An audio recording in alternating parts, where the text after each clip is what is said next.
Bonjour. C'est incroyable. J'ai lu X fois ce verset du psaume 57, car ta grâce s'élève jusqu'aux cieux et ta bonté atteint jusqu'au firmament. C'est le terme s'élève qui m'a interpellée. Tiens donc. Je croyais que la grâce et la bonté descendaient. Les cieux et le firmament ont-ils besoin de ces deux bénédictions? Pourquoi il faut que ça monte? Et quelques versets plus haut dans ce psaume, c'est juste l'inverse. Il est dit que du haut du ciel, il m'envoie son secours, que Dieu envoie sa grâce et sa bienveillance. Mais entre les deux versets, nous avons ces deux affirmations. Ta grandeur dépasse les cieux et que ta gloire brille sur toute la terre. Alors, faut-il regarder en haut, en bas ou autour? Le secours vient-il de la terre, du ciel ou au-delà de tout? En réfléchissant, c'est le cas de le dire, j'ai l'impression d'être dans un palais des glaces. Chaque paroi est un miroir. La personne qui se trouve au milieu voit une multitude d'images toutes semblables, alors qu'elle est seule.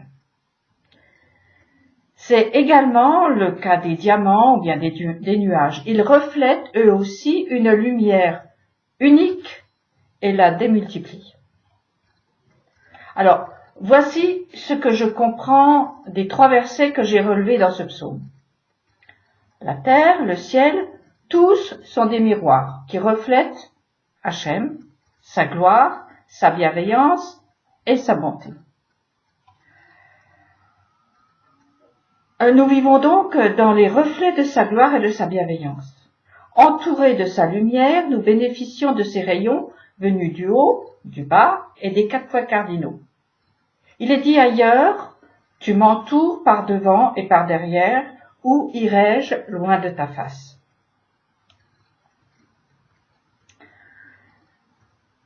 La lune a un seul miroir. Ainsi, elle peut éclairer la nuit. De même, tout ce que nous voyons a un seul miroir qui reflète la lumière de l'unique, si nos yeux percent les ténèbres. La lumière dont il est question ici n'est pas celle qui a été créée le premier jour, mais celle qui a créé le jour, la nuit, les grands et les petits luminaires. Autrement dit, la lumière des lumières, l'unique, l'incalculable, celle qui crée la lumière. C'est une lumière qui se cache, comme celle du soleil qui doit être absent pour que la lune soit visible, ou encore comme l'arc-en-ciel qui apparaît à nos yeux lorsque l'on tourne le dos au soleil.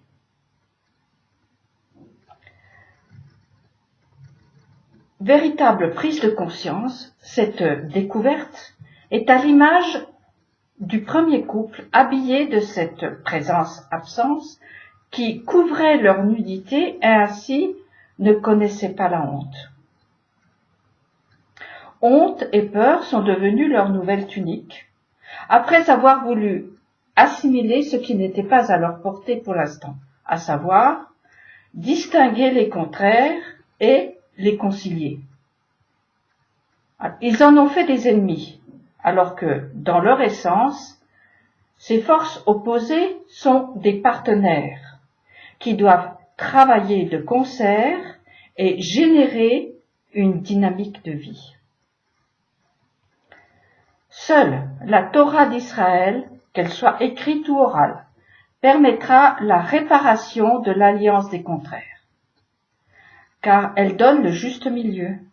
Elle est le plan, le logiciel du projet divin. D'où ma conviction que seul l'enseignement et l'écoute des secrets de la Torah peuvent réparer en accouplant les contraires. Mais bon, ce qui est fait est fait. Le premier couple a mis l'humanité sur un chemin difficile, mais praticable. Il faut réparer, nettoyer notre sol pour qu'il redevienne un miroir, pour que nous puissions éclairer la nuit où tout commence pour nous. Nous sommes appelés à être ce féminin que Adam a vu à son réveil et qui n'est autre que la prise de conscience qu'il a une compagne pour éclairer sa noire solitude. Adam a un miroir qui reflète la présence cachée de son Créateur, pas seulement une boîte à plaisir.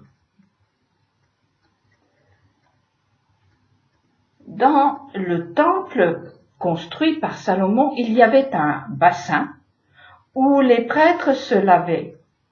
Il était recouvert des miroirs des femmes. Étrange ce récipient ressemblant à un palais des glaces, comme pour rappeler que si le miroir n'est pas propre, la nuit est noire, alors la honte et la peur deviennent irrationnelles. Et les figures projetées sont déformées, proches des monstres de nos cauchemars. Nous, Adam, avons été créés selon l'image que le Créateur a voulu, donc conforme à son image, miroir de sa volonté et de tous ses attributs. En sommes-nous conscients? Avons-nous conscience que nous sommes des lunes reflétant sa gloire? Cette gloire qui descend, frappe notre sol et devrait éclairer les confins de l'univers, autrement dit, les mondes cachés. Quelle responsabilité, mais quel privilège aussi.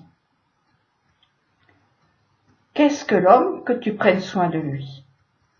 Est-il ton miroir, l'œil qui projette les lumières qu'il reçoit? Eh bien, si c'est le cas, nous sommes à des lustres de remplir notre fonction. Bien sûr, et heureusement, il y a eu et il y aura d'excellents hommes miroirs. Mais si peu. C'est merveilleux et terrible à la fois de prendre conscience de la place humaine dans l'univers, car un miroir brisé ou sale projette des figures déformées et monstrueuses. Par ce mécanisme, l'autre qui fait face devient l'ennemi à abattre, car vu à travers des yeux malades. Avoir peur de son ombre n'est pas seulement une boutade, c'est aussi un drame qui rend fou. Vous avez certainement remarqué que les paroles mensongères adressées à Ève ont changé son regard. Elle a écouté, a dialogué avec Monsieur Nahash, appelé serpent, et a vu que ce qui était interdit était beau et bon. Le piège est tissé subtilement par la langue. Ainsi, écouter les fruits d'une bouche malveillante fait tomber dans un filet, où le point de vue devient différent. Une parole n'est jamais neutre, elle influence la façon de voir ce qui nous entoure. La vue à travers les mailles d'un filet est divisée, fragmentée. L'unité étant brisée, la peur peut alors tisser sa toile et creuser le nid de la mort. Ce n'est qu'en écoutant des enseignements de vérité diffusés par des maîtres en la matière de Torah que le regard change, le miroir se nettoie de ses parasites et, comme par hasard, les ennemis disparaissent de notre champ de vision. En fait, c'est notre sol qui a retrouvé sa brillance et reflète la gloire de son Créateur. La vérité rend libre. Cette vérité a été donnée au peuple sur le mont Sinaï après un long séjour en Égypte où les mailles du mensonge brouillaient tous les regards. Le peuple ne voyait plus d'avenir. C'est ce qui arrive à chacun de nous lorsque nos yeux ne voient plus l'unité divine qui nous enveloppe de toutes parts.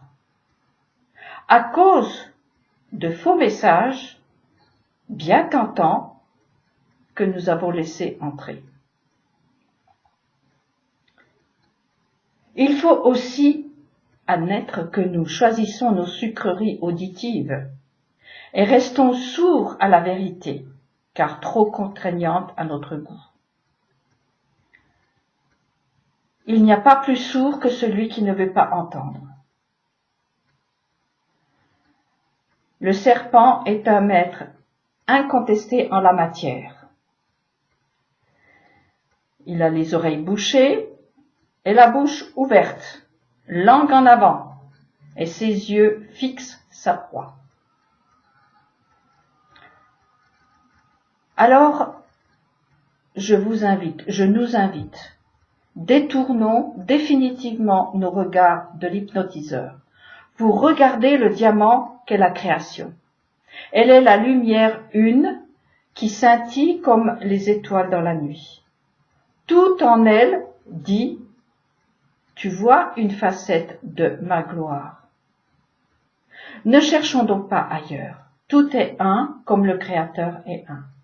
Le règne végétal dépend du minéral, l'animal dépend du végétal et l'humain dépend du minéral et du végétal. Tous dépendants les uns des autres, mais reliés à un seul point, source, qui permet l'existence des uns et des autres.